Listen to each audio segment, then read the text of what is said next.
நீங்களும் இது மாரி ஏஐ பேபிய கிரியேட் பண்ணி பேச வைக்க முடியும். ஸோ, அது எப்படின்னு பார்க்கலாம். ஸோ, நீங்க YouTubeல ஒரு வீடியோ பார்க்குறீங்க. அது பார்த்தோனே உங்களுக்கு அந்த இமேஜ் அந்த பேக்கிரவுண்ட்லாம் புடிச்சிருக்கு.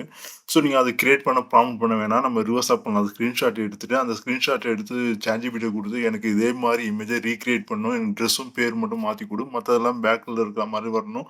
சின்ன சின்ன சேஞ்சஸ் மட்டும் பண்ற மாரி எனக்கு இமேஜ ரீகிரியேட் பண்ற ப்ராம்ப்ட் கேட்டீங்கன்னா, அது குடுக்கும்.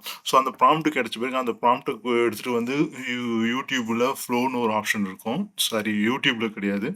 அத காப்பி பண்ணி Googleஓட ஃப்ளோல வந்து காப்பி பண்ணி பேஸ்ட் பண்ணணும். பேஸ்ட் பண்ணும்போது அது ஒரு ஆப்ஷன் இருக்கும். Text two இமேஜ்ன்னு. ஸோ அந்த இமேஜ கிரியேட் பண்ணிடணும். ஃபர்ஸ்ட் டெக்ஸ்ட் குடுத்தீங்கன்னா, மோர் சிமிலரா அப்படியே வரும். வந்த பிறகு தென் அந்த இமேஜ் மேல கிளிக் பண்ணீங்கன்னா, ஆட் டூ ப்ராம்ப்ட்ன்னு வரும். ஸோ ஆட் டூ ப்ராம்ப்ட்னா அது ஆட் டூ ப்ராம்ப்ட்க்கு வந்தோம். ஸோ நீங்க அங்க வந்து என்ன டயலாக் பேசணும்னு அந்த கிட்ஸ் பேசணும்னு ஆசைப்படுறீங்களோ, அது பேஸ்ட் பண்ணிட்டீங்கன்னா, வீடியோ ஈஸியா கிரியேட் பண்ணிடலாம். அதான் உங்களுக்கு ட்ரை பண்ணி காமிச்சிருக்கேன்.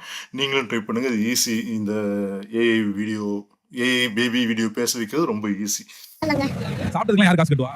பக்கத்துல தினேஷன் தற்கூரி இருக்கான்ல, அவன பாத்திரம் கழுவ விட்டுருவேன். சாப்பிட்டதுக்குலாம் யார் காசு கட்டுவா? பக்கத்துல தினேஷன் தற்கூரி இருக்கான்ல, அவன பாத்திரம் கழுவ விட்டுருவேன். என்னடா பிரியாணி வெளுத்து கட்டுற? காசு நிறைய வச்சிருப்ப போலயே. ஏங்க நீங்க வேற, பாக்கெட்ல சல்லி பைசா இல்லங்க. என்னடா பிரியாணி வெளுத்து கட்டுற? காசு நிறைய வச்சிருப்ப போலயே. ஏங்க நீங்க வேற, பாக்கெட்ல சல்லி பைசா இல்லங்க. என்னடா பிரியாணி வெளுத்து கட்டுற? காசு நிறைய வச்சிருப்ப போலயே. ஏங்க நீங்க வேற,